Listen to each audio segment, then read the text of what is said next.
अक्षन्तबोधाय तस्मै सिद्धात्मने नमः। नमो हिंताणं नमो सिद्धाणं नमो वीर्याणं नमो छायाणं नमो लोये सोसांगुणं।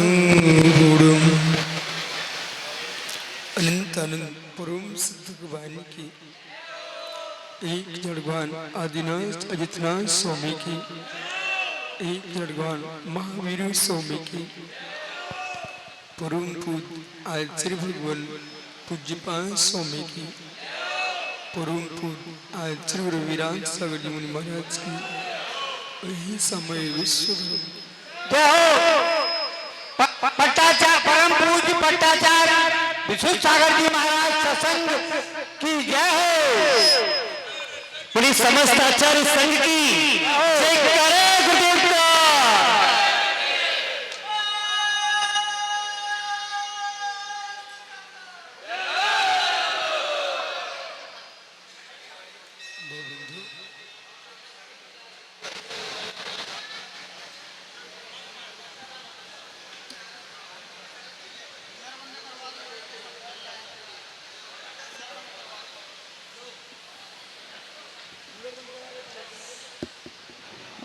इलेक्ट्रिक से निवेदन है कि ये कूलर बंद कर दें, कूलर बंद कर दें। विजय साउंड कूलर बंद कर दें। बंधु अंतिम तीर्थ और दमाइन स्वामी के शासन में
hello hello hello hello hello hello hello hello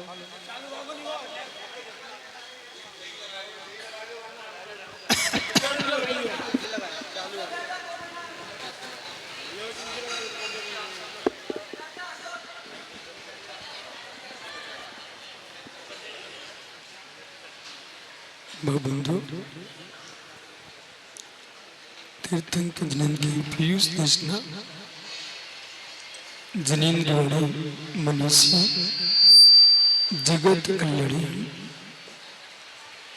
ये सर्वज्ञ शासन नमो शासन जयवंतो जयवंतो मित्रा श्रवण संस्कृति भगवत अर्हत परमेश्वर तीर्थंकर दिनेश्वर देव ने विश्व सुंदरा को वस्तु की वस्तु का सत्यानुभूत धन किया। आचार्य पूज्यपाद स्वामी बहु प्रतिभा संपन्न दिगंबराचार्य जिन्होंने समाधि तंत्र जैसा गौण ग्रंथ लिखा, जिसमें उन्होंने जगत के उन जीवों को तत्व उपदेश दिया जो एकांतिक अध्यात्म की व्याख्या करते हुए कर्तव्य से शून्य नहीं हो पा रहे थे। ये गूढ़ रहस्य अध्यात्म का व्याख्यान होने पर भी जीव मरता नहीं है, जीव जन्म लेता नहीं है, जीव जीव रहता है, ये सब बड़ा सुंदर लगा। जीव करता नहीं है, जीव जन्म लेता नहीं है, जीव मरण करता नहीं है, जो कुछ करता हूं मैं ही करता हूं। सारी विश्व में, पृथ्वी में मैं हूं, जल में मैं हूं, आकाश में मैं हूं, ओह संपूर्ण स्थावरों में मैं हूं, संपूर्ण ध्रुवों में मैं हूं। एक और कह रहे जीव करता नहीं है, जीव मरता नहीं है, जीव जन्म लेता नहीं है, सब कुछ मैं ही करता हूं। मतलब अध्यात्म कहते कहते कर्तव्य बुद्धि में इतना निष्णात हो गया जीव और भूल गया कि जगत के जितने प्राणी हैं वे अपने कर्तव्य को ही भूल गए, सब परमात्मा पर आरोपित कर दिया। वो जो अपने आप को परमात्मा कह रहा है जीव, वो कह रहा मैं ही जगत का करता हूं। जो नाना रूप दिखाई दे रहे हैं, तब पूज्यपाद स्वामी ने अपने अध्यात्म की निरूपण की। उन्हें सबसे पहले जीव मरता नहीं है, जीता नहीं, ये बात तो सही है, पर यह सबसे पहले सीखना चाहिए कि अन्य जीव का करता नहीं है, अन्य जीव का भुगता नहीं है।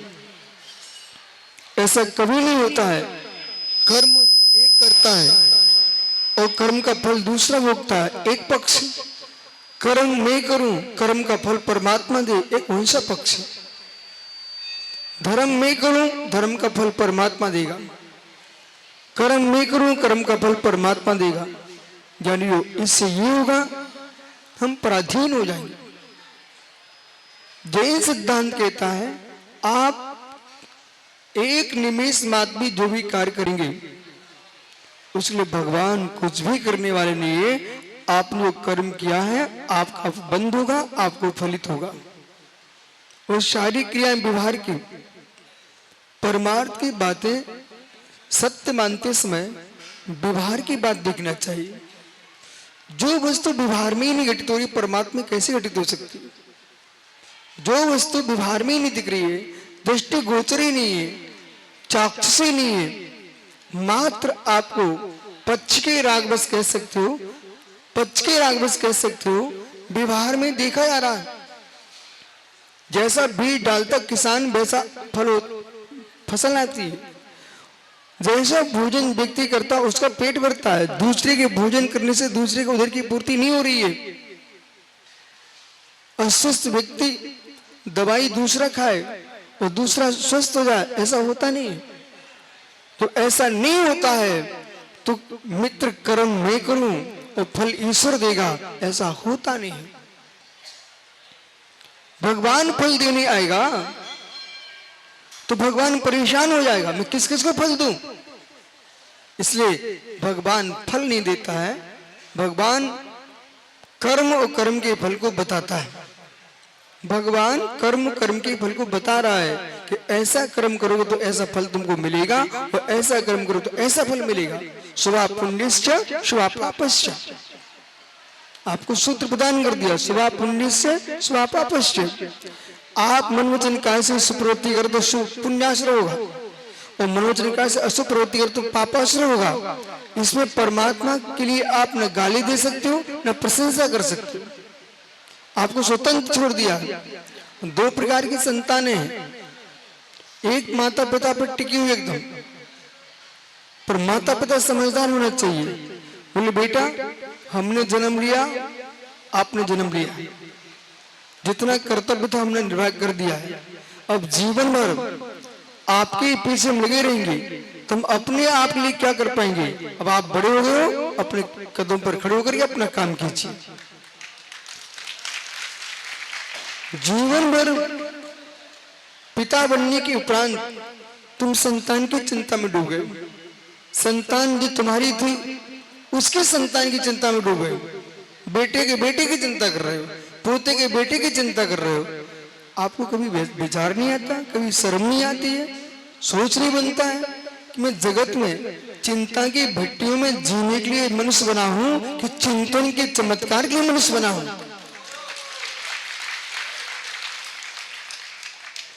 जो कर्म अपना काम कर रहा है, और कल मैंने एक बात आपको बोली थी, पुनः दोहरा लीजिए।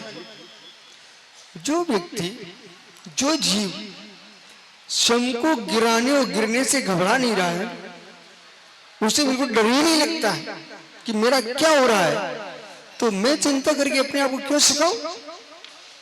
जब मार्ग इसमें से बता दिया गया है, ये मार्ग आपको नरक जाने का है, ये मार्ग स्वर्ग जाने का है, ये पशु बनने का है, ये देव बनने का है, सिद्ध बनने का, आपको पांचों अवस्था दिखा दिए, फिर भी जीव जान करके ऋषभ नीचे गिरने जा रहा है।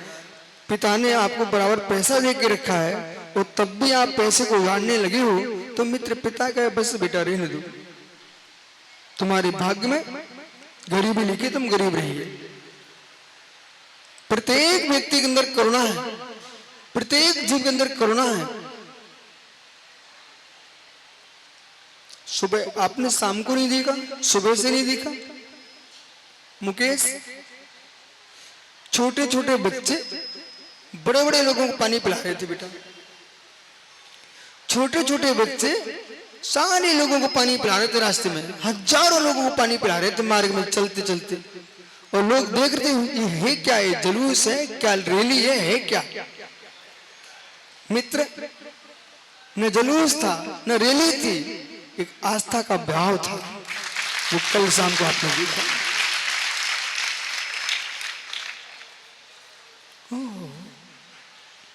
नन्हे नन्हे बच्चे, पर एक बात आपने देखा नहीं, एक भी बालक पानी मुंह बना के नहीं पिला रहा था। उधर संग निकले तो कह रहे नमस्ते गुरु जी, और भाई पानी पी लो। मतलब समझिए, जो छोड़ता है उसमें सफेदी आती है, जो छोड़ता है ना उसमें सफेदी आती है, जो जोड़ता है उसमें कालमा आती है। कोई बात मन में रख लो, अवन भगत, कोई बात मन में रख लो और फिर तुम चेहरा खुश करके दिखा दो, चुनौती। जब तक वो बात मन में रहेगी ना, तब तक चेहरे पर दिखता है कुछ इनके अंदर चल रहा है।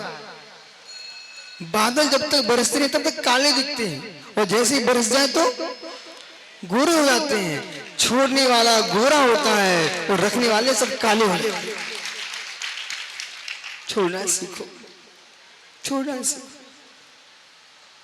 चाहे बहिरंग द्रव्य हो उससे हटना सीखो, अंतरंग में कषायिक भाव है उसको हटाना सीखो। मस्तिष्क में चिंताएं चल रही है, ठीक है, कोई कार का तुमने विचार किया, इस बार सफल नहीं, आगे पुनः देखना, पर रूट कर बैठने की आवश्यकता नहीं है, परिणाम खराब करने की आवश्यकता नहीं है। नहीं तो नमन भाई बोले गुरु जी हमने चौका लगाया आप आए नहीं, मैं क्या करूं, कहां कहां जाता 10 दिन। वो मालूम क्या बोले, बोले मैं तो कभी लगाती ही नहीं हूं। अरे कोई बात नहीं बेटा, तुमने 10 दिन तक लगाया, कोई टेंशन मत लो, जो महाराज जी आए सो आए, बाकी अपने शुद्ध खाने को तो मिला। ये तो अनुभव हो गया कि जब हम महाराज बनेंगे, चौका खाली जाता तो कितनी कष्ट होता है, तो तुम जब महाराज बनो ना तो किसी का चौका खाली मत जाने देना।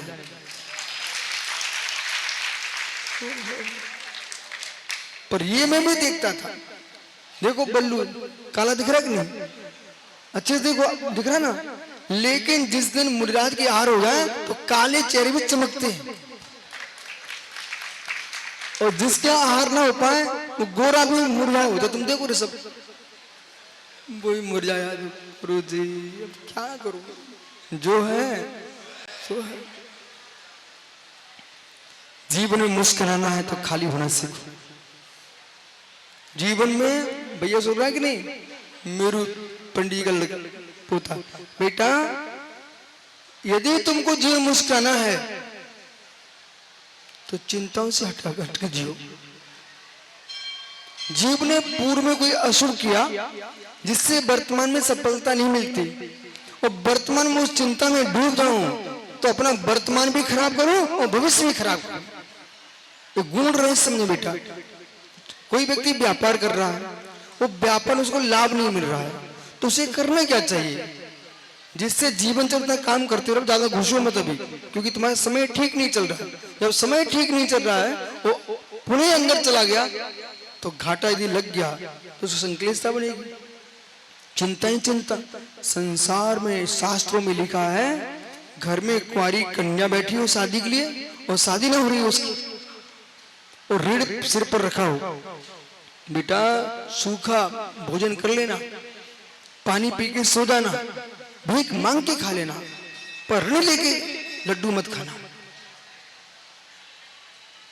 जैसे एक व्यक्ति ने छोटा सा व्रत लिया हो, छोटा सा व्रत लिया और उससे टूट गया, तोड़ दिया उससे, अब उन भाई को जो क्लेश है ना मानसिक, वो ही जानता है।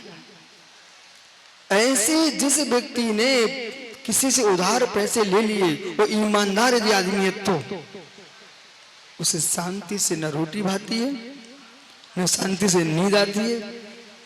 मेहमान आ जाए तब भी उसको मुस्कुराहट नहीं आती। देश में गांव में महोत्सव चल रहे हैं, पर उसके अंदर कुछ नहीं, मुरझाया चेहरा। तो ये लावन भगत जैसे जो बुजुर्ग लोग हैं ना, इनका कर्तव्य बनता, तुम जी चुके हो, तुम जी चुके हो, कक्का कांग छुपे हैं, तुम लोग जी चुके हो। अब तुम्हें करना क्या चाहिए? जो बच्चे चिंता में डूब रहे हैं, ओह आपको ये विचारना चाहिए, एक किसान ने फसल बो दी और अंकुर आ गए, और जैसे अंकुर आए, वो हमारे अग्रवाल जी बढ़िया मोटे मोटे जूते पहन करके पूरे खेत में घूमने लग जाए तो कोई टोकेगा कि नहीं टोकेगा? टोकेगा ना। भैया क्या कर रहा है, बेचारी की फसल अंकुरित हुई है और तुम उसमें घूम रहे हो, ऐसा मत करो, ऐसा मत करो, बाहर निकल आओ।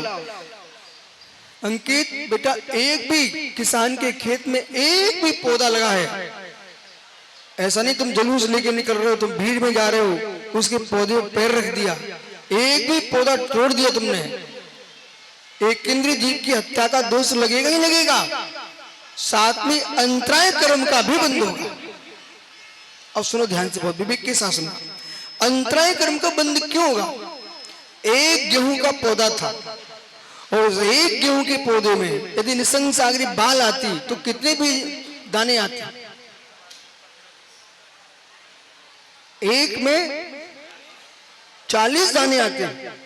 ओहो, और कभी कभी बढ़ भी जाते हैं, जैसा गेहूं होता वैसे दाने आते हैं, बराबर।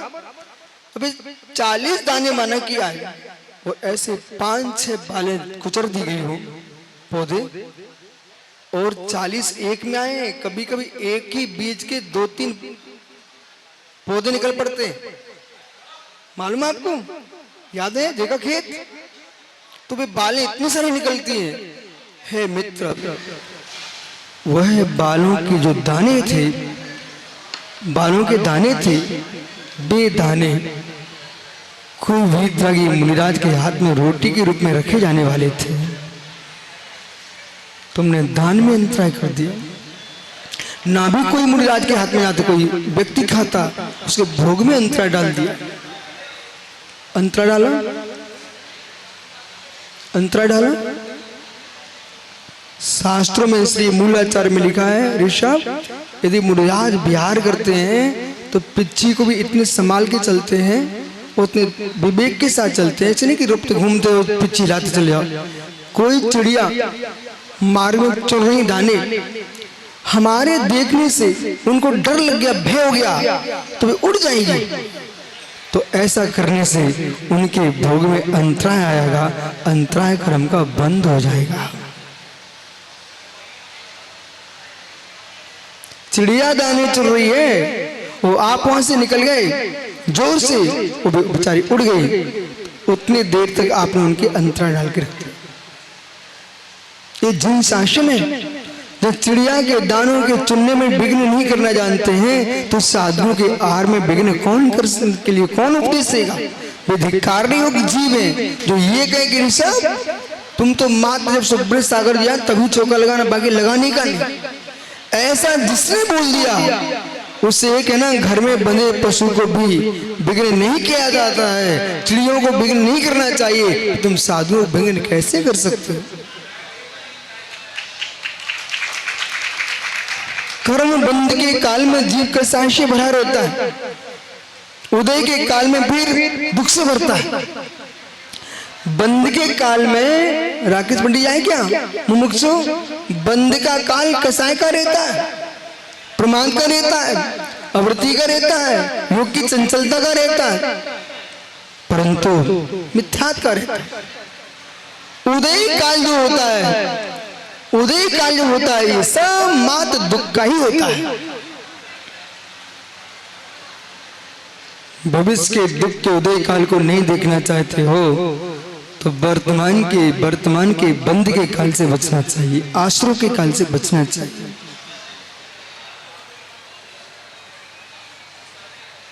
ये मत सोचो, जो व्यक्ति पीछे बात नहीं कर रहे ना, वे बेचारे दया के पात्र, उन पर गुस्सा नहीं करना, वे दया के पात्र हैं। बोले अजितना स्वामी के चरणों में आकर के भी जिन वाणी नहीं सुन करके कितनी विचारों को तीव्र दया के पात्र हैं, कितनी दरिद्रता है, विचार ही नहीं आ रही कि प्रवचन सुन लूं, बोले बात नहीं कर लो। ओह कितने दया के पात्र, बोले कैसे दया के पात्र हैं? सामने आम के वृक्ष पे आम लटक रहे,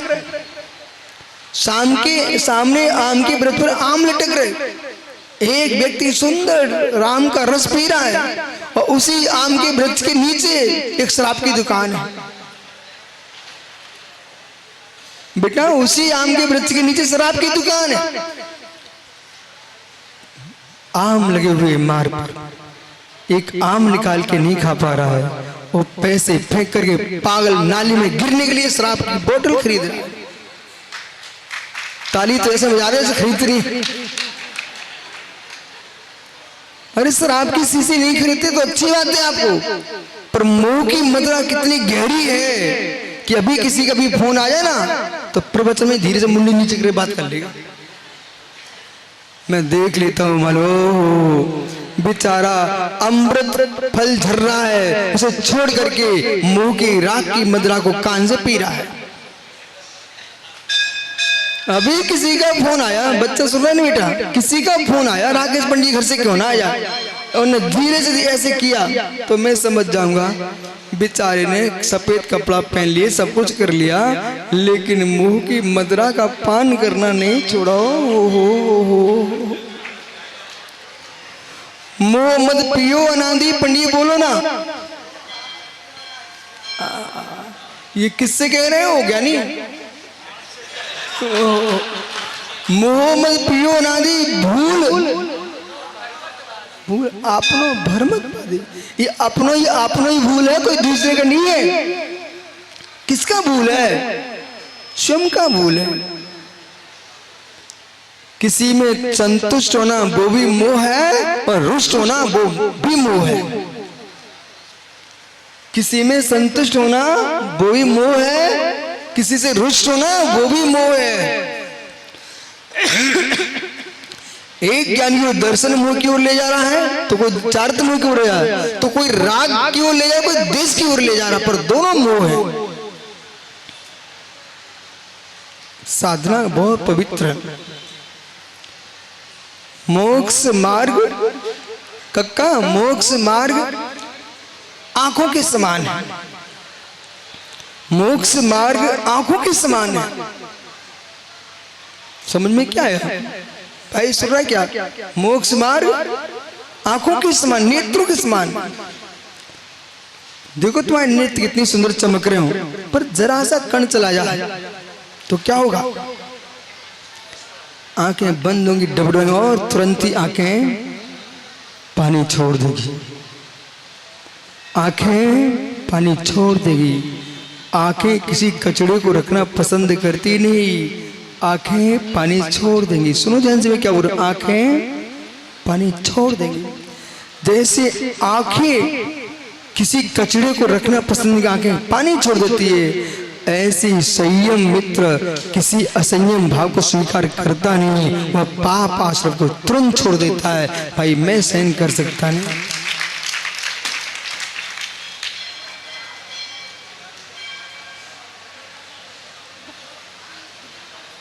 आंखें पानी छोड़ देती, सत्य सत्य। ओ भाई बेटा, आंखें पानी कब कब छोड़ती है? खड़ा हो जाओ, पूरे मुस्का के बैठा है। मित्र ये बताओ, आंखों में पानी कब कब गिरता है? अच्छा सुनो, बच्चे की बात तो सुनिए। यस, ये कह रहा है आंखों में कचरा चला जाए तो आंखें पानी छोड़ देती है। फिर से बोलना। अच्छा, और मिर्च चली जाए तो? अच्छा, ना कचरा जाए ना मिर्च जाए, कोई तुम्हारे घर के ऊपर चला जाए तो? तब भी आंखें पानी छोड़ देती है। न कोई ऊपर गया न कचरा गया, पर तुम्हारी वस्तु तुम्हें बहुत प्रिय थी, वो कोई चुरा ले गया तो? तब भी आंखें पानी छोड़ देती है। अच्छा बेटा, कोई वस्तु भी नहीं चुराई, पर तुम्हारी आंखें जिसकी आंखों में चली गई वो आंख दूर चली है तो? हो, कितने ज्ञानी लोग हैं? वो सब समझ रखो, छोटा थोड़ी है। उसकी मूछें आ गई, दाढ़ी मूछ आ गई ना, इसका मतलब तुम 16-18 के हो गए होंगे। बेटा आंखों में आंसू कब कब आते हैं? न कोई की आंखें तुम्हें छोड़ के गई, पर तुम्हें गुस्सा आ गई तो आंखें पानी छोड़ दे। गुस्सा भी नहीं आई, तुम्हें अजितनाथ भगवान के दर्शन हो गए, तब भी आंखें पानी छोड़ दे। गुरु के दर्शन हो गए, आंखें पानी छोड़ देती है। कोई गहरा सूत्र जिनवाणी का सुनते सुनते तो मैं देखता रहता हूँ, सब लोग कितने लोग मालूम बेटा रूमाल से अपनी आंखें पहुंचते रहते, मैं यहाँ बोलता नहीं, अपने आंखें पहुंच रहे हैं। तो आंखें पानी कब कब छोड़ती है? राग से आंखें पानी छोड़ती है, द्वेष से आंखें पानी छोड़ती है, भक्ति से आंखें पानी छोड़ती है, तो कचरा चलाए तो आंखें पानी छोड़ती है। बेटा बाहर का कचरा चला भी गया तो ये उमेश भिंड ग्वालियर आएगा तो ये निकाल सकता, पर तुम्हारे भीतर कचरा चला गया, समझ गया? भीतर कचरा चला गया है। बेटा सुन, आंखों के बाहर के गए कचरे को तो कोई भी निकाल देता, डॉक्टर सलाह देगा, बे आंखों के पानी जल्दी रुक जाते हैं, जो बाहर का कचरा होता है, बे आंखों के पानी नहीं रुक पाते जिनके भीतर कचरा होता है। अब बोलो भैया, कौन सा कचरा ज्यादा अच्छा है? कौन सा कचरा अच्छा है? अरे मित्र ऐसा बोल, कचरा दोनों ही अच्छे नहीं है, परंतु कौन सा कचरा ज्यादा बुरा है? बाहर का कि भीतर का? भीतर का। इसलिए सब युवाओं से बोलो कि भैया अपन को भीतर कचरा नहीं भरना है, ठीक है? बिठा दूं क्या? इसलिए इन वृद्धों को मैं बोलता रहता हूं, आप इन बच्चों को अपने जीवन की अनुभूति बोल के जाओ। बोले हमारे आंखों में कब पानी गिरा है, और फिर जब पानी गिरता था फिर संभालते कैसे थे, ये सीखना चाहिए। पानी गिरे कोई बात नहीं है, आपने देखा जब कोई बारिश में पानी गिरता है तो गिरती है, कीचड़ होती है, पर जैसे पानी गिरता है कीचड़ होने लगती है तो चलने वाले के पैर देखना।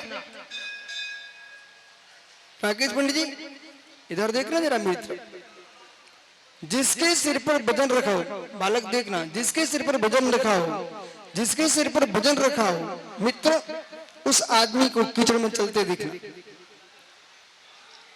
और जिसकी जेब में हीरे मोती जवाहर रखे हो उसकी चाल देखना। और जिस माँ के गर्भ में बच्चा हो उस माँ की चाल देखना। जिसके पास कुछ रहता है उसकी चाल बदल जाती है। ओह, जिसके पास कुछ होता है, जिसके पास कुछ होता है उसकी चाल बदल जाती है। जहाँ संयम होता है उसकी चाल देखो बदल जाती है। इसलिए अब घर जाओगे आप,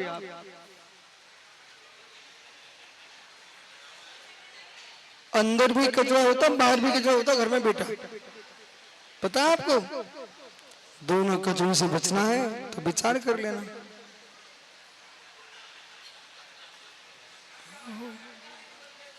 बाहर के कचरों को तो इनको किसी को दया आ गई तो वो भी हटा देंगे, पर भीतर के कचरा हटाने के लिए बाहर के लोगों की कोई बुद्धि काम नहीं करती। वहाँ एक ही उपाय है, भीतर का कचरा हटाने के लिए एक ही मार्ग है, वो जिनवाणी का स्वाध्याय करो, गुरु की वाणी सुनो, प्रभु की देशना सुनो, वही तुम्हारा काम कर सकती है। और आज से जो मन में चिंता के दौरे दौड़ रहे हैं ना, चिंता के दौरे दौड़ रहे हैं ना बेटा, उनको समाप्त कीजिए। वस्तु चिंता करने से मिलती नहीं है, वस्तु की प्राप्ति लाभ अंतरा क्रम के शुभ से होती है। यदि वो होगा तो वस्तु मिल जाएगी, यदि वो नहीं है तो किसी के बारे में तुम कितनी रो रो के बैठे हो, सिर पटक लो, माथा फोड़ लो, प्राण दे दो, लेकिन वस्तु नहीं मिलेगी। इसलिए पर वस्तु के राग में प्राण नहीं देना है, अपन को प्रण ले लेना है कि मुझे चाहिए ही नहीं, हटा, मुझे चाहिए ही नहीं। जैसे पेंसिल है ना, माना कि सामने सागर एक व्यापारी, सामने सारे व्यापारी, अब ये भाई देख रहा है कि ये बच्चे को पेंसिल चाहिए और यही वाली चाहिए, तो मौका का लाभ ये लोग क्या करते हैं, 100 रुपए की 500 रुपए की पेंसिल को 1500 में बेच रहा, और घुमा घुमा के बोले देखो ऐसी है, बोले ऐसी है, बोले कहीं मिलेगी नहीं, वो हकीकत में एक ही पीस था, कहीं था ही नहीं, कहीं मिलेगी नहीं। तुम व्यापारी को ठीक कर सकते, मैं विद्या दे रहा हूं, व्यापारी को ठीक कर दो, बोले ठीक कोई बात नहीं, अपने मन से कहना लिखना ही तो है, आज नहीं 2 दिन बाद ले लूंगा, कोई दूसरी पेंसिल ले लेता हूँ। पर ये व्यापारी बहुत नाटक कर रहा है, अब कहना भाई तू रख ले, मुझे चाहिए ही नहीं, मैं यही जाता हूँ। और जैसे ही तुम उसकी दुकान से उतरना और जाने लगना, फिर बुलाएगा भैया रुक रुक रुक रुक, बोले नहीं तुम बैठे रहो, मैं जाता हूँ। कर्मों की यही दशा है, वे आपको परेशान करना चाहते हैं। हम कर्मों से कहते तुम हटाओ, मान लिए मैं शुभ का फल भी नहीं चाहिए, अशुभ का फल भी नहीं चाहिए, अब तुम चिल्लाते रहो कर्म, हम जाते हैं, भगवान बनने जा रहे हैं, तुम बैठे रहो।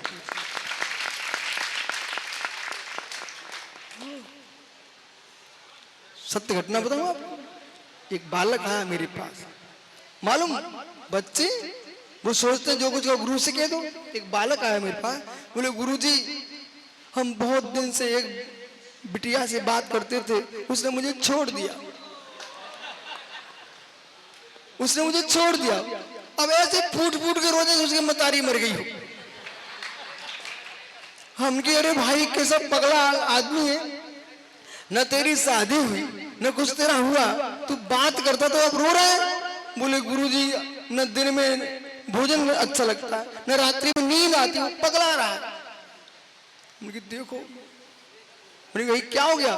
बोले कोई दूसरे से बात होने लगी उसकी। तो बोले तुझे क्या चिंता हो रही है? बोले अब मैं क्या करूं? मैं तू परेशान है, तू पगला रहा है, थोड़ा रुक, धैर्य रखेगा कि नहीं रखेगा? धैर्य रखने वाले के काम बनते हैं, अधीर के काम 100% बिगड़ते ही बिगड़ते हैं। पर इतना अच्छा लड़का निकला, उसने मेरी बात को मान लिया। मैंने कहा तू एक काम कर, तू बात करना बंद कर दे, ये बार बार जो फोन लगाते हैं पागलपन है तुम्हारा, हटा। अब आए भी तो बोल रहे ओम नमः सिद्धिभ्या, बोल रहे ओम नमः सिद्धिभ्या, ओम नमः सिद्धिभ्या। मालूम उसने यही किया, बोले ओम नमः सिद्धिभ्या। 6 महीने बाद उसका फोन आ गया, बेटा किसका? जो कह रहा था मुझे तो मेरे से बात नहीं करना, अब यहाँ विषय पकड़ना। उसने जैसे ही बोला ओम नमः सतदेव, मुझे बात करनी नहीं है आपसे, वहां से चर्चा है भैया, हमें आपसे बात करना है। संसार वाला विचित्र है, जो छोड़ना चाहता है उसे लोग चिपकते हैं, जो चिपकना चाहता है उसे लोग छोड़ते हैं। अब विश्वास मानो, ये सब लोग क्यों बैठे हैं? तुम्हारे साथ बैठे क्या? बैठे क्या? बिठवाना चाहते क्या? देखो बेटा, हमने हैं? ओहो, क्या कचनीर, इधर लिखा कचनीर, और मैं अभी देख रहा था कचनीर यहाँ लिखा हो, यहाँ पर लिखा लघु कचनीर ब्रह्मा जी, और कचनीर वाले भी आगे देखो।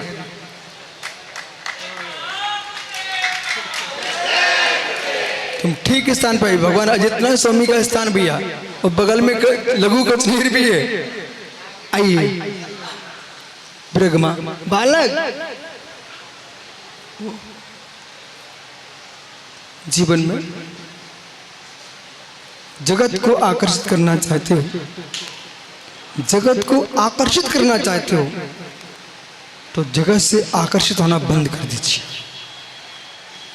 सुब्रत सागर अपनी डायरी पर लिख देना भैया, अहो ज्ञानी, जगत को आकर्षित करना चाहते हो तो जगत से आकर्षित होना बंद कर दीजिए।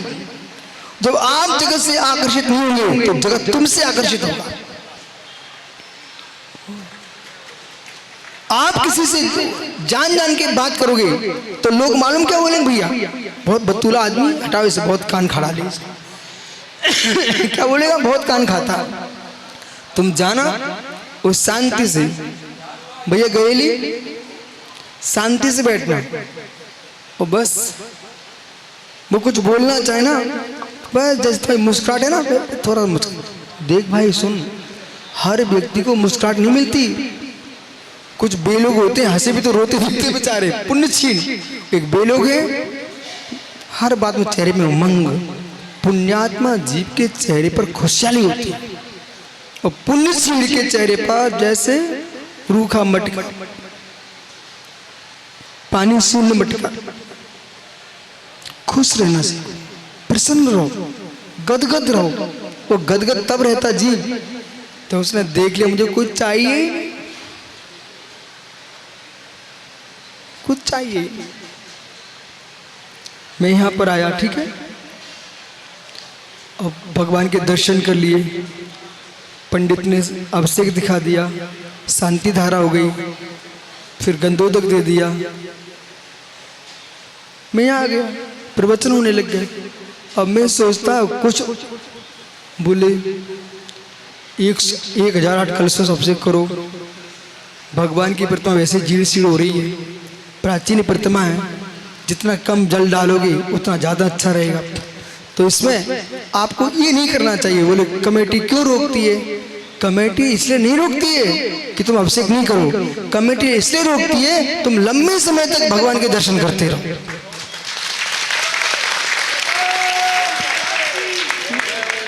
लंबे समय तक दर्शन करते रहो।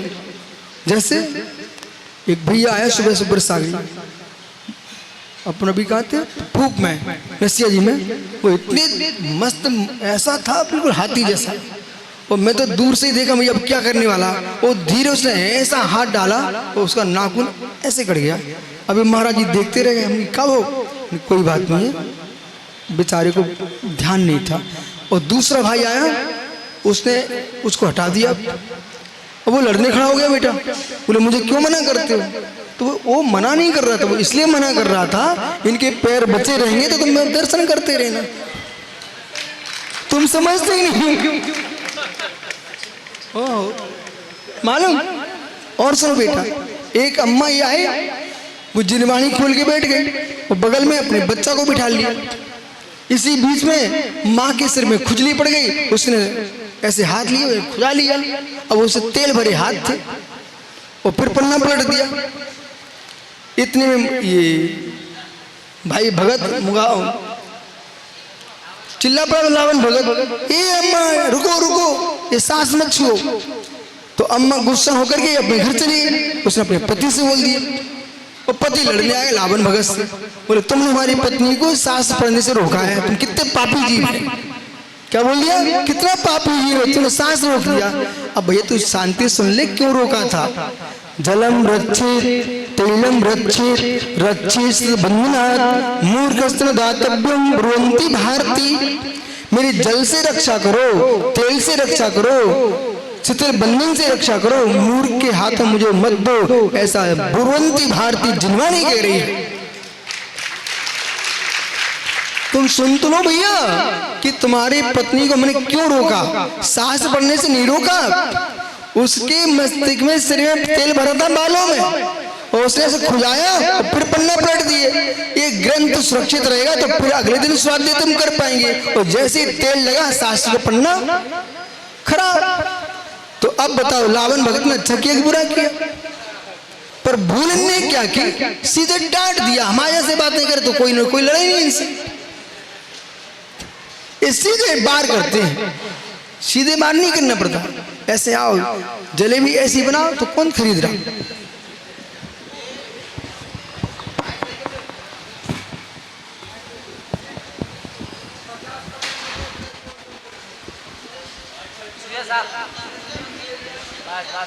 ओहो, अब सुनना, ये माइक गिर गया, हम भी उठा सकते थे, हमने नहीं उठाया, तो सब उठाने आगे नहीं आगे। तो बहुत सारे काम अपने हाथ से करने नहीं चाहिए, लोग करने वाले खड़े हुए अपने चरिया क्यों बिगाड़ो। यही तो सामने सामने सिखा रहा हूं कि माइक गिर गया, आप तुम क्यों उठाने पहुंच गए, नहीं उठाना अपन को। बोले क्यों, हमारा काम पिछी कमंडल उठाना है, जिनवानी उठाना, बाकी माइक माइक उठाना नहीं अपना काम।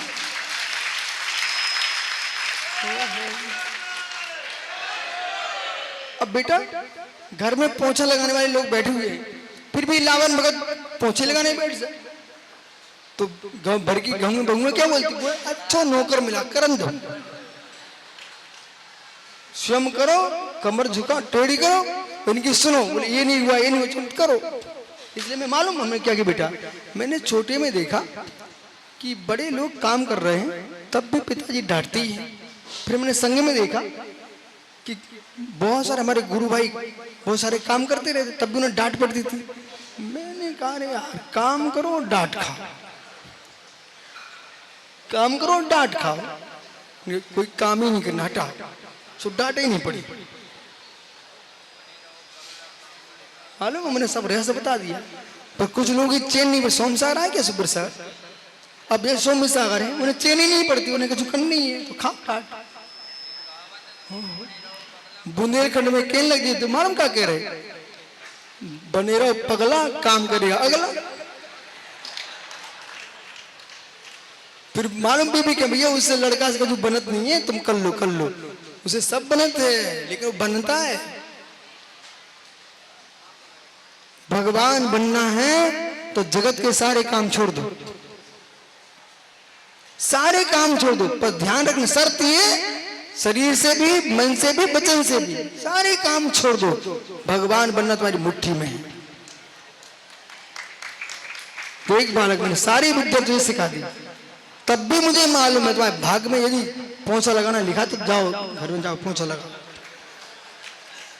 वो सुब्बर सार कहते मालूम, मोड़ी मोड़ी पुंथरियां धो, उनकी नाक पहुंचो, कान पहुंचो, और मालूम पत्नियां से डांट सहन करना, और बहुएं आ जाएंगी ना, वे चिल्लाएंगी, बड़ों को कचूत कर लो, बच्चा को स्कूल भेज दिया, बस यही तुम्हारे भाग्य में लिखा तो कर दो।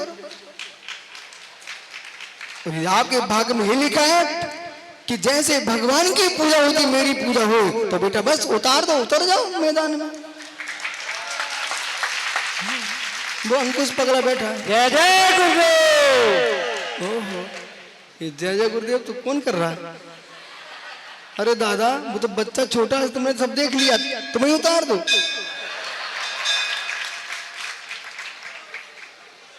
बैठ जा भैया।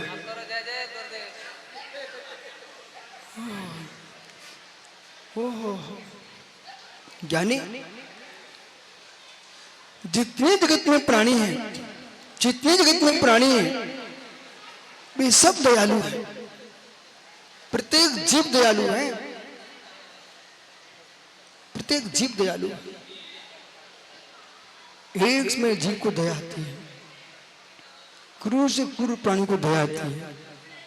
स्वयं के प्रति तो आती है, स्वयं की रक्षा करना चाहते कि नहीं करना चाहते। राकेश पंडित जी, ऐसे जगत के जितने जीव हैं, आप विश्वास मानना, आप नहीं मानो तो कुछ नहीं, लेकिन आपको अपने बारे में भी सोचना। प्रत्येक जीव को, बालक तू तो ऐसे हाथ उठा रहा है जैसे यहाँ बोली लगती ना, तो सामने वाले हाथ उठाता है, बोले भैया हमारी तरफ से और बोल दो, तो ऐसे हाथ उठा रहा है कि गुरु जी वो नहीं उठ रहा तो हम चले आपके साथ, क्या खड़े हो जाए फिर। ओहो, ऐसे हाथ उठा रहा हूं भैया, यहाँ बोली तो लग नहीं रही है, यहाँ तो प्रवचन चल रहे हैं इसलिए चल रहे हैं। कौन सी भगवान आत्मा की आत्मा जग जाए और दिगंबर मुनि हो जाए, भगवान बन जाए।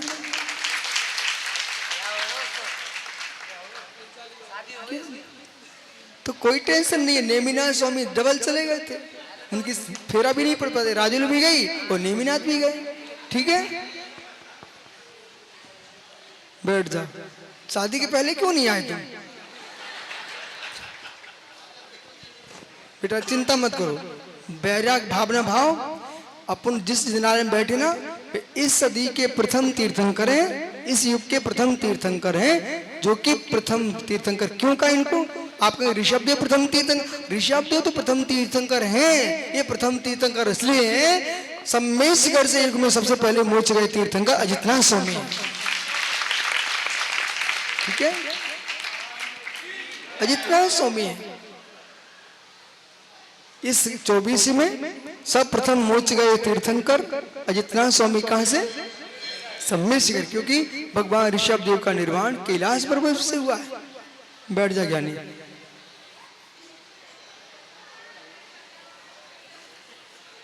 सब मेरा है मुकेश, सब मेरा है। मेरे मेरे करने में जीव ने इतने गहरे संस्कार डाल लिए, इतने गहरे संस्कार डाल लिए अंदर, अब अविद्या के संस्कार, तस्मा संस्कार जागृति दृढ़।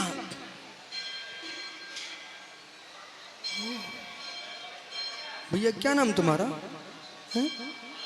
विकास नाम है, विशाल नाम है।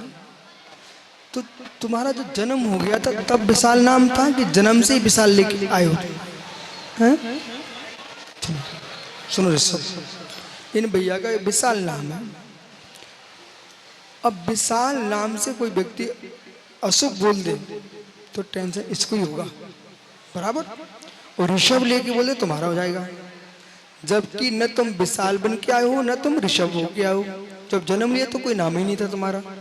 सत्य संस्कार जायते दृढ़। मेरी बातें सुनो ध्यान से। और मैं प्रवचन प्रतिदिन क्यों करता हूँ? ये निर्गंथ गुरु है ना, बोले 3-3 बार प्रवचन कर रहे, मिलता है क्या? ऐसे ही बोलते हैं। ठीक है, आज ही कोई बोल रहा था, मैं अभी जैसे मैं इधर प्रवेश किए तो कक्ष में बोले एक बार प्रवचन किया करो, कोई फायदा नहीं है, ये इन्हें सुधरना नहीं है, जिन्हें सुधरना भी अपने अपने आप आपका सारे बिना प्रवचन सुन के आ जाते हैं। अरे रह समझो अशोक, चाहे सुबह हो चाहे मध्याह्न में हो, भगवान की वाणी 24 घंटे में 4 बार गिरती है, बराबर। ये संस्कार इतने कठोर हैं। श्रीयांश गिरी में हमने चट्टान को, शिल्पकारों को तोड़ते देखा। पहले जरा सा निशाना बनाते हैं, फिर वो उसमें छेनी भर देते हैं। वो संस्कार एक हथौड़ा मारते, हल्का मारते हैं, वो हल्का हथौड़ा मारने के बाद फिर उसमें छेनी घुसेड़ देते हैं।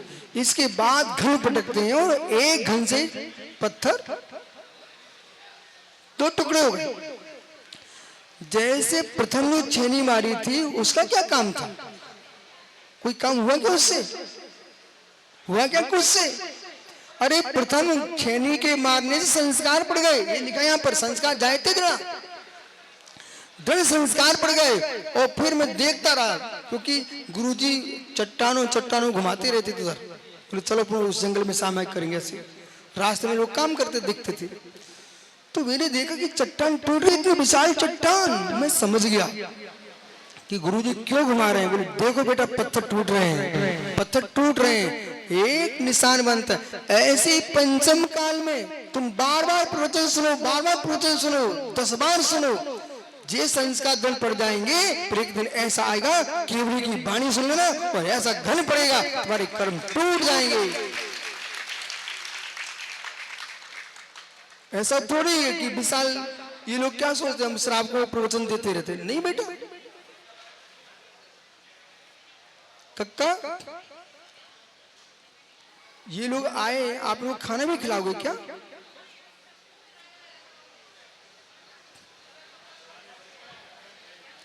है नहीं कौन? अरे अशोक पीपरी, हाँ भाई, तो यहाँ का परंपरा चल रही है अशोक की।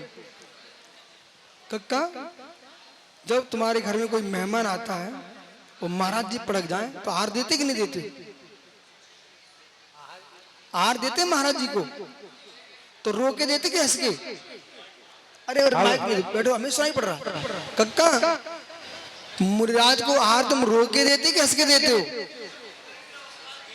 मुस्कुरा के कि रो के?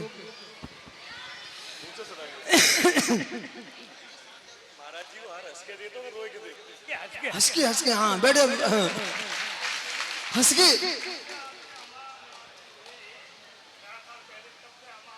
हंस रहा है। अब देखो सुनो बेटा क्या बोल रहा है। मुराज को हार देते तो क्या हंस के देते, मुस्कुरा के, ठीक है ना?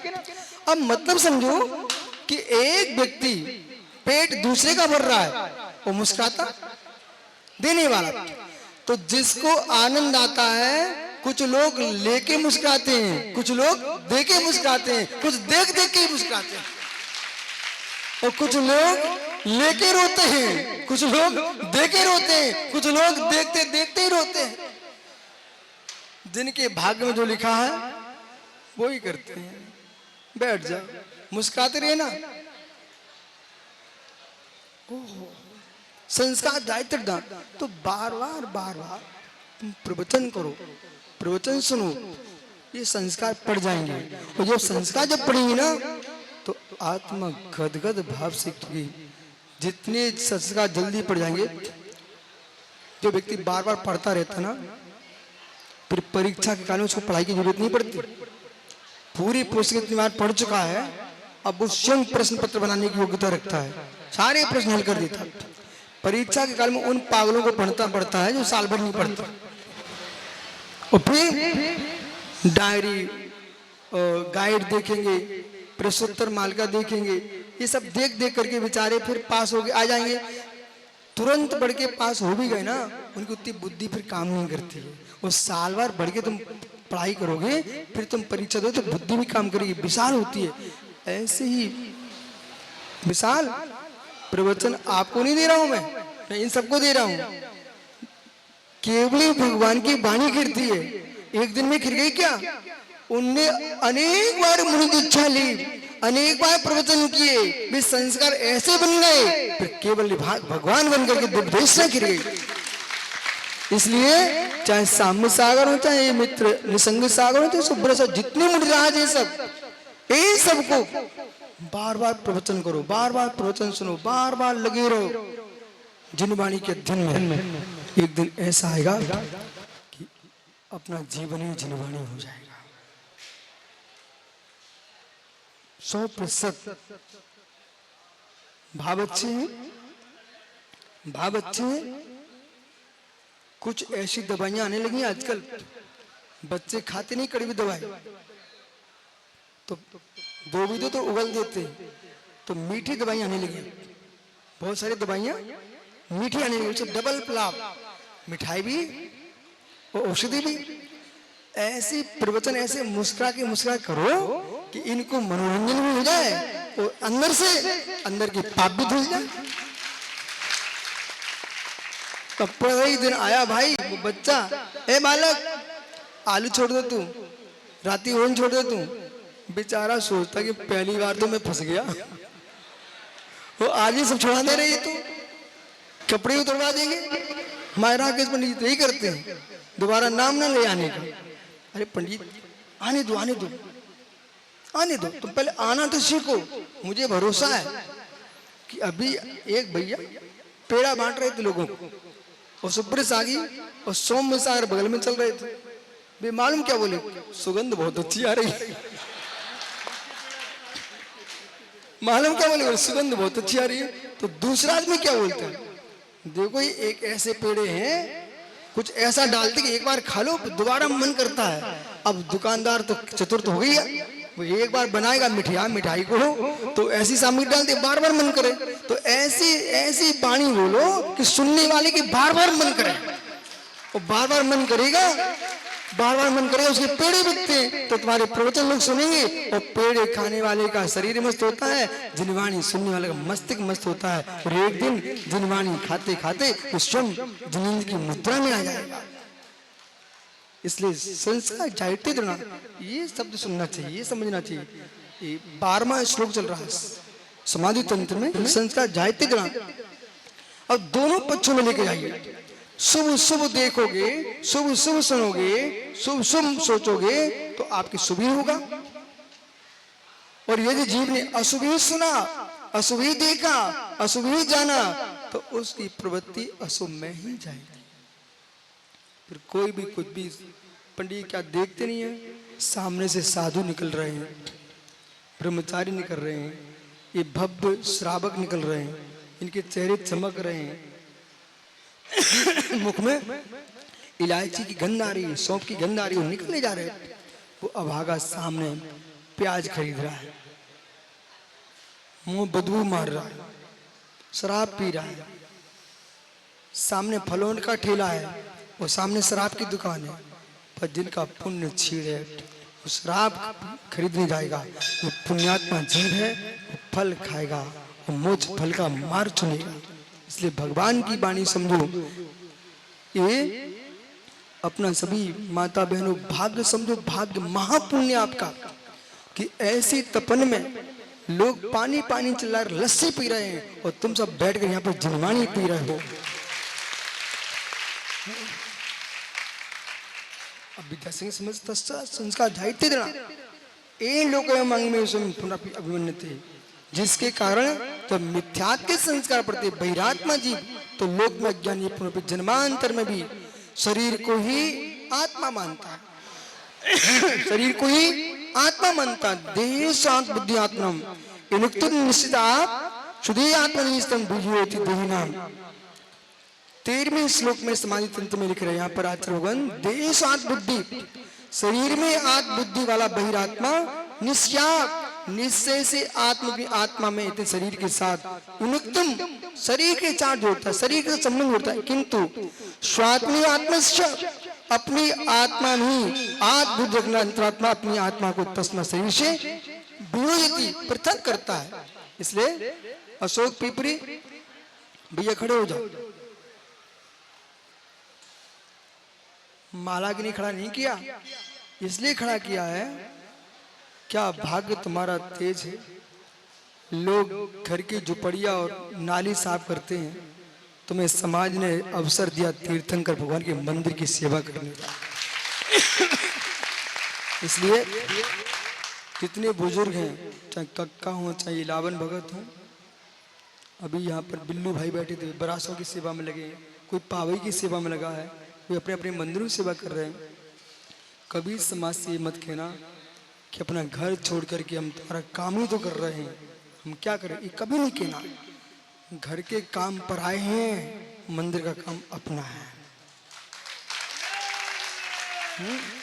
इसलिए और कोई यहाँ पूजा के लिए आए, भक्ति के लिए आए, कि कोई तीर्थ है, लोग तो अनेक प्रकार के आएंगे, कोई चिल्लाएगा भी, कोई आपको बुरा भी बोल के जाएगा, तब भी तो मुस्कुरा के कहना, अभाग्य मेरा कि मंदिर के काम से मुझे डांट तो घली है, अवसर मिला है, लेकिन आप पुनः पधारना, मैं सुधार कर लूंगा, लेकिन मंदिर आना बंद मत करना, बराबर। और ये बच्चे आए ना, इन्हें मुस्कुरा के धोती दुपट्टा और पहना देना, बोले बेटा करो, जल रख देना, अभिषेक करो, मुझे मालूम है ना हम बचेंगे ना तुम बचोगे, या अभिषेक के संस्कार डाल लो, या तो सौदरबंद बन के सुमेरु पर अभिषेक करना, या फिर तीर्थंकर बन के अपना अभिषेक कराना।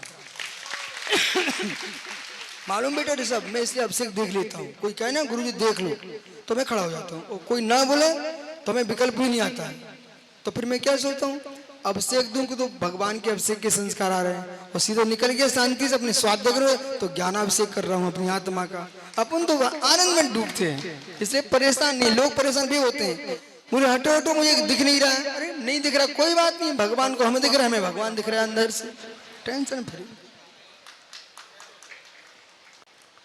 ठीक है, बैठ जाओ। आज ये नियोग है, फूट में एक जिनालय का विधि शिलान्यास हुआ, यहाँ भगवान अभिषेक हो गया, और आपके रजौली में पंचनाग हुए, भिंड में पंचनाग हुए, और पंडित जी हम अपने अपने मार्ग पर चल रहे हैं। अपनी रोड तो जयवंत जीवंत है, इसलिए और चंबल प्रवेश करके सौभाग्य सागर का तीर्थ है ना। तो देखो ऋषभ, जितने तीर्थ हैं वे हमारे दर्शन के लिए हैं, पर मुझे कोई तीर्थ बनाना नहीं है, हमको तो तीर्थ बनना ही है। अपने जीवन में तीर्थ बन के जियो, तीर्थों की वंदना करो, बस इतनी करो। आप सकल समाज में कितने सारे सुब्रसा, कितनों के नाम भूल जाते, कितने नाम ले जाते हैं। अब बरई का काम विशुद्ध सागर तो करेंगे नहीं, सुनो ना, वो तो करेंगे नहीं, करेगी कमेटी, करेंगे बल्लू भाई, ये सब पिपरी वाले सब मिलके करना अच्छे से। मित्र नियोग बनेगा, तुम संस्कार में तुम्हारी आ जाएंगे, और नहीं तो जो है सो है, लेकिन अच्छे से करो। उधर देखो उमरी में आपके कौन सा ग्रुप, अहिंसा ग्रुप ने कितना विशाल काम कर लिया। वो भाई नीरज और विवेक मोदी, पूरा ग्रुप, ये भाई गएली वाला, सब मुस्कुरा के, ये सारे बच्चों ने वो काम करके दिखा दिया। तो उनके यहाँ मालूम उमरी में बरसों से हर साल कोई भी महाराज आए, बोले भूमि पूजा करा दो महाराज जी, और फिर जो कहते हो, पर जिसके भाग्य में जो लिखा होता ना भाई, तुम सारे ग्रुप से बोल देना, जिसके भाग्य में जो लिखा होता है उसे ही काम मिलता है। वो धनुष तो पड़े थे, सारे छत्री आकर के तोड़ रहे थे, कोई तोड़ ही नहीं पाए, राम के हाथ में लिखा था। इधर ये देखो कचनीर वाले खड़े हुए, इनके बाबा जी पुराने मंदिर में बैठे थे। अब जो कोई आए बेटा बोले जो छुएगा नाश हो जाएगा, जो छुएगा नाश हो जाएगा। मैंने कहा मेरे ना कोई आगे ना पीछे, हमारा नाश हो जाए। वो भगवान नाश करने लग जाए तो फिर संसार में पापियों का क्या होगा। राक्षस नाश करें, पापी नाश करें, परमात्मा किसी का नाश नहीं करते हैं। इस बात को मैंने भगवान को उसका प्रभु उठ जाओ, अब एक क्षण नहीं लगा, उठ के पहुंच गए नए मंदिर में। अब भी आ गए पुराने मंदिर को नया मंदिर बनाने के लिए, बराबर ठीक। खुश रहो, आप अपना काम करो, जितना भगवान श्री पर चढ़ा दो, सब काम अच्छे हों। जो है आत्म शुभावम परिभाव